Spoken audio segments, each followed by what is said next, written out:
This morning's scripture reading is going to be out of the Gospel of John, chapter 21, verses 15 through 17. John 21, 15 through 17. I'm going to be reading out of the ESV. And when they had finished breakfast, Jesus said to Simon Peter, "Simon, son of John, do you love me more than these?"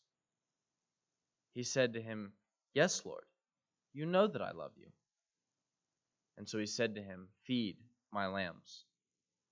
He then said to him a second time, "Simon, son of John, do you love me?" He said to him, "Yes, Lord, you know that I love you."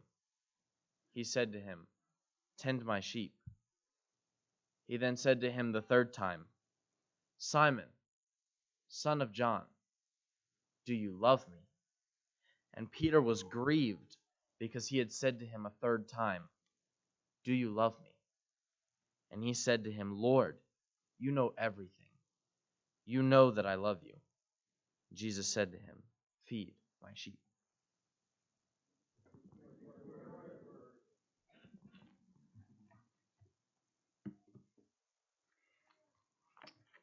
Well, good morning. Welcome back. Glad that you're here. This particular series began back when we first started school here, the Heart of series, and we've looked at the heart of a worshiper and a heart for your SIBI family, and others will come in the series right here. But today we're looking at the heart of a disciple. So there are a lot of different questions that came about from that. When Paul first gave me this assignment right here, I began to think about it. I think he was in my office back in July, and I was already thinking in those things. What does a disciple say? What does a disciple do? How does he respond? How does he react when things are difficult? When people say things to him, how do they face their fears and their own failures? And so several verses came to mind when Paul came to my office pretty quickly right there about a disciple. Of course, you think of those three over in John about people will truly know that you're my disciple. John chapter 8, verse 31, all will know you're my disciples if you abide in my word. And then in chapter 13, everybody will know, all will know that you're my disciples if you have love one for another. And then later on in chapter 15, he says, you're going to prove to really be my disciples if you bear much fruit. And so those came immediately to mind. But I think it's easy for us to build a character sketch from biblical texts. And what happens sometimes with that is we find the ideal, right? That's the ideal of what we should be, what we ought to look like, the model disciple right there. And we could work our way through several different biblical texts and build a character sketch of a disciple. But I wanted us to do something a little more real because, of course, the ideal, right, that's Jesus. And, we could just say, okay, be Jesus. And then I could sit down and we could all go about on to class, right? Go about our business. But we're not going to do that, right? The thing that happens with that sometimes, the Lord, it's easy for us to look at him and to say, yeah, he's the ideal, but sometimes I don't match up to that very well. And you begin to look at other things. And I was thinking, what does a disciple with skin look like, right? Someone who looks like us. Uh, Somebody who fleshed out in their life this idea of being a disciple. And so I began to look at those first disciples, those first 12 that were called. And of course, you begin to look at them and you see different episodes in their life, and you're thinking, well, that's what it means to be a disciple. That's what it looks like. I love the process that Jesus brought them through. And I love those mentoring moments that he had with them and the training and even the discipline that took place. And I even love that because the root word of discipline, you have the idea of disciple as well. And so all of those things that are bringing them to maturity. But it was through that particular part of the study that I noticed something particular about a disciple. And it seemed that over and over again in your New Testament, particularly in the Gospels, it focused more and more on one of his disciples. And it seemed to stick out. The Gospels seem to focus more and more on one particular disciple. What is and he answers, I think, in his own life those questions. What does a disciple look like? And what does he talk like? And what does he say and do? And how does he react when he's under pressure? How does he respond to fear and failure? And if you haven't figured out by now, we're talking about Simon Peter. Because reality, fleshing that out so often for us, I wanted us to spend some time looking at the heart of a disciple by looking at Simon Peter. And there are lots of different things that we could go to, lots of passages. We don't have time for all of them. And so I've taken a smattering of different passages to look at his life in different contexts to find out what does a disciple feel? Tell me about his heart. Tell me about the things that are going on in his heart. And a disciple's heart can feel excited, right? Can you imagine what it's like for Simon Peter and his brother Andrew and James and John and their partners there, and they're out there fishing, and they've heard about this teacher who comes along, and they maybe even have heard some of his words and some of his sermons, and he calls them, come follow me. Can you imagine what that's like? And it says something very key in those passages in Matthew chapter 4. What did they do? They left their boat, they left their nets, they even left their family to go and to be a follower of Jesus. What does he mean when he says, come follow me and I'll make you fishers of men? What does that mean? Do they even have a clue? Of course, we're looking backwards and seeing that, and we understand what he's calling them to. But do they understand it at the beginning? Probably not. But this is no ordinary call.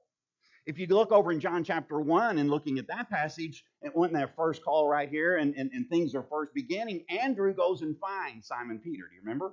Goes and finds his brother. And he says to him, we found the Messiah. Now, even with a misunderstanding of what Messiah is, there's still excitement in the air, isn't there? And so he begins to feel excited. But a disciple's heart can also feel humiliated. If you go to Luke chapter 5 and verse 8, after this situation where they fished all night right here, they've got their nets all taken care of, they put them back into the boat, and all these things are, they're ready to go home. They fished all night, they're tired, remember? And Jesus tells them, well, let's go back out. And you can almost see the eyes roll, can't you? Here's this carpenter, and he's telling us, the fishermen, what we're supposed to be doing. Come back out and let's throw them back out. And then they end up with so many fish that the nets begin to break. And Peter looks at Jesus and he says, go away, Lord. I'm a sinful man. Full nets, full boats. And here he is at the feet of Jesus with his face in the fish. I'm a sinful man. I didn't understand who I was saying no to here. A disciple's heart can also feel scared, can't it? The disciples saw him walking on the sea and they were frightened. Well, of course they were frightened. You can imagine it, can't you? They've had a long day the day before, and they've all been told, Jesus has told them, John the Baptist is dead, and come away for a while by yourselves. They've just fed the 5,000, and now they're out on the water, and it says that the winds battered the boat. It's in the fourth watch of the night. Somewhere between 3 a.m. to 6 a.m. Okay? Can your minds play tricks on you a little bit at 3 a.m. to 6 a.m.? And on top of that, there's this big storm raging right here. And when do they see this appearance? This ghost, they think it is. Only when the lightning flashes. And then the lightning flashes and it's dark for a while, right? And then it flashes again and he's a little closer. And then it flashes again and he's a little closer. Now, and all of these things are going on and he's coming towards them. Do you understand being frightened? Can you understand what's going on in Peter's heart as well as the others? They cry out in fear.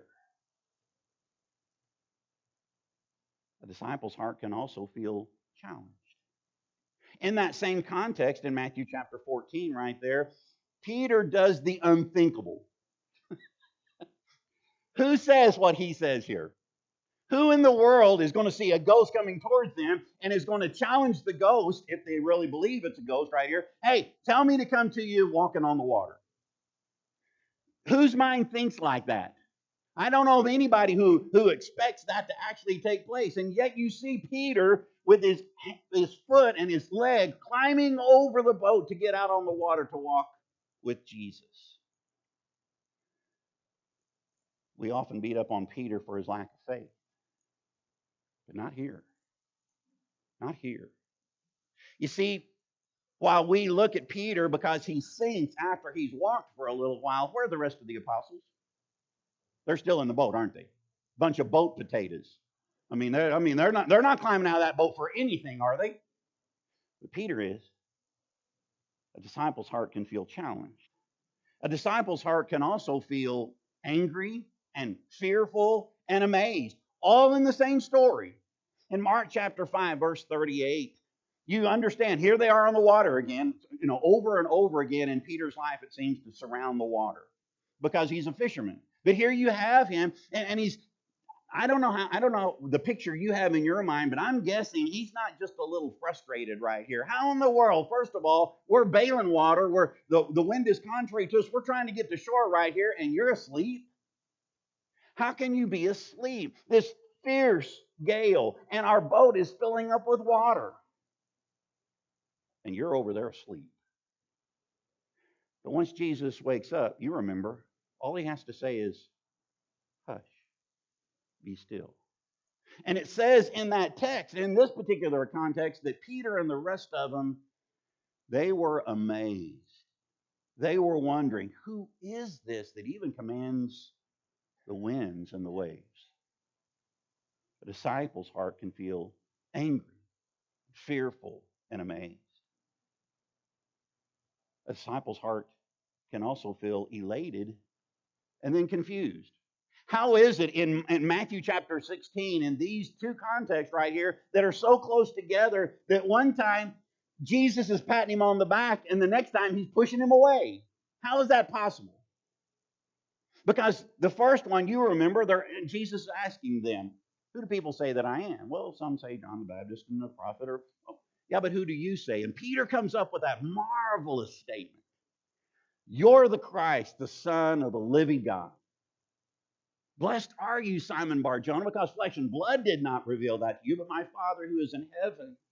And so he is blessed at one point, and then within just a few verses, you continue in that context, and then he looks at him and he says, get behind me, Satan. Now, how did he go from Simon to Satan in that brief period of time? Because in his mind, he will say, you are the Christ, but I want a Christ without a cross. And that wasn't in the picture for Jesus. And thank God for that. A disciple's heart can feel elated and confused. A disciple's heart can even feel overwhelmed, can't it?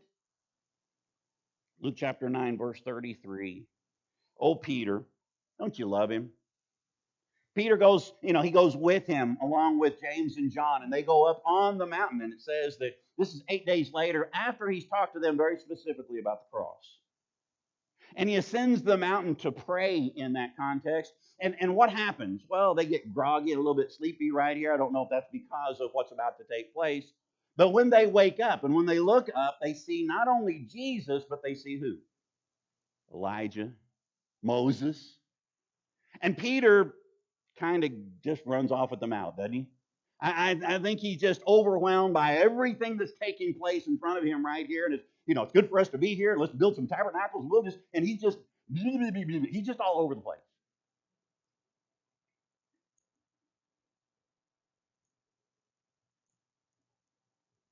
Do you remember what Moses and Elijah are talking to Jesus about? They're talking about his departure. They're talking about his time to leave this earth. They're talking about the cross with him and trying to encourage him. And Peter's just going on and on and on and on and on. He's just excited to be here. Yeah. And God says from the cloud, Peter, this is my son. Listen to him. Pay attention to what's going on right here. Even if you're overwhelmed, don't forget who it is that you're in the presence of here. A disciple's heart can feel sad.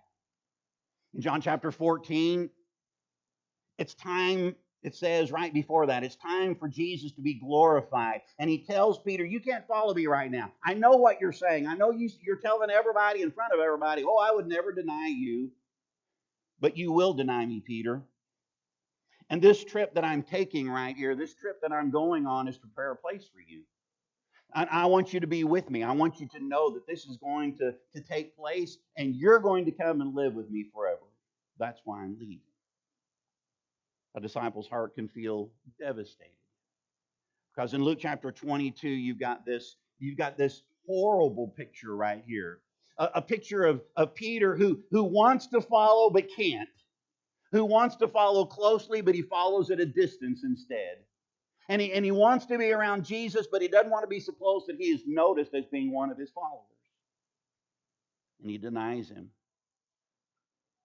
And he hears that rooster crow. And this disciple is devastated. What would it be like to have Jesus turn and look at you in the moment of your sin? That's what Peter feels. He's devastated. A disciple's heart can also feel renewed, though, and that's the passage that Gavin read to us over in John chapter 21. But before you get to that particular passage, it's the thing that grabs my attention. I love this picture. I searched all over the place trying to find the one. Where's the picture of Peter jumping in the water?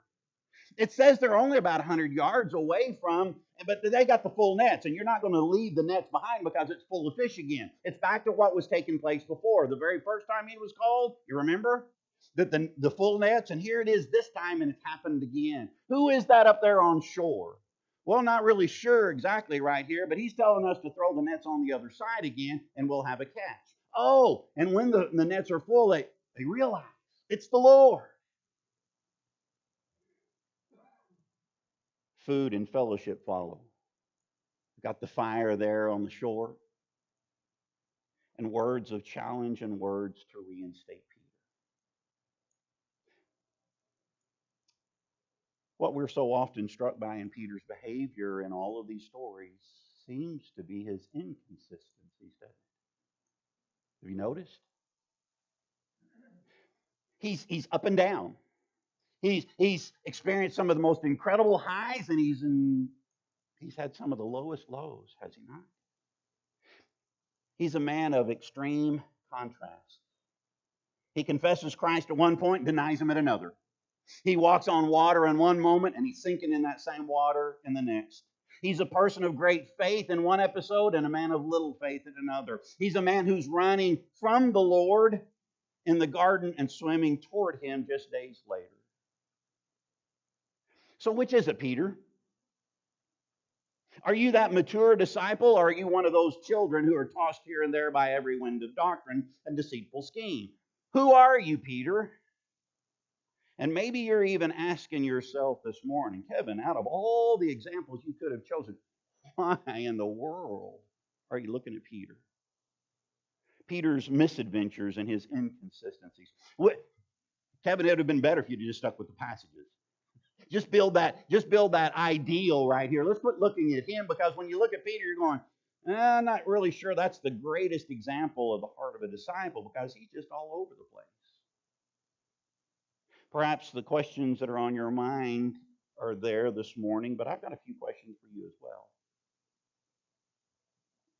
Any of the disciples in this room ever get frustrated at their own walk and lack of consistency? Oh, I know that's just other folks, right? Maybe that's just me. Any of the disciples in this room still have words that escape your mouth, and you so desperately wish you could pull them back? Any of the disciples in this room ever feel their face flush with red-hot anger and struggle to keep it under control? Any of the disciples in this room ever start talking before you really think about what you're saying? Any of the disciples in this room ever struggle with inconsistency? Oh, that's just Peter, right? So, Kevin, why did you bring up such a poor example of discipleship like Peter? If you were trying to encourage us to be better disciples, I don't think he was a poor example of discipleship. I think he was a normal picture of discipleship. As we said at the beginning, if we wanted to put up the ideal, we would have put up Jesus because he's the perfect follower. He's the one who always asks, Lord, your will, right? Not my will, but yours be done. So, what are we trying to see in Peter? What in Peter is so worthy of imitation? Here it is, write it down. Here's what you need to put on your paper, okay? Peter, though inconsistent, will never, ever quit. I love that about him. That's a great example to me. That passage in John 21 is encouraging to move. I mean, that boat can't get there fast enough to Jesus, can it? Not for Peter. Peter jumps into the water. He's got to get to his Lord. Why is that so urgent for him? Because the last time they had any interaction with one another, what was the scene? The last time he saw his Lord was a look from his Lord after he denied him. And he can't stand the thought of another second going by without trying to restore a relationship that he thinks may have been destroyed by his denial. I got to get to Jesus. I got to get there. I got to get there right now. I've got to make sure. I've got to see, are we okay? And he hears those words of renewal. He hears those words of restoration. He hears those words of repurposing. I've got a place for you, Peter. Follow me. Peter knows that excitement of the new adventure, and he follows. Peter knows that fatigue of following for a long time, and he's still following. Peter knows that decision of leaving everything behind. He tells the Lord, we've left everything for you, and he's still following. And Peter knows that devastation of denying his Lord, and he's still following.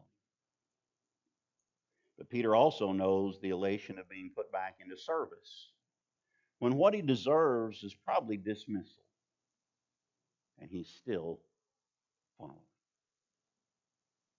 Now, my aim this morning is not to encourage inconsistency in his followers. I hope you catch that right. I'm just here to acknowledge that there are inconsistency among Jesus' followers, just like there were in his first disciples. And the truth is, there always will be as long as we're here on earth. The most important characteristic that I want to encourage us, fellow disciples, here in this school, here in this year, here in this moment, is don't quit. Don't ever quit. And you, as you continue in your walk as a disciple, can confidently say, I'm still following.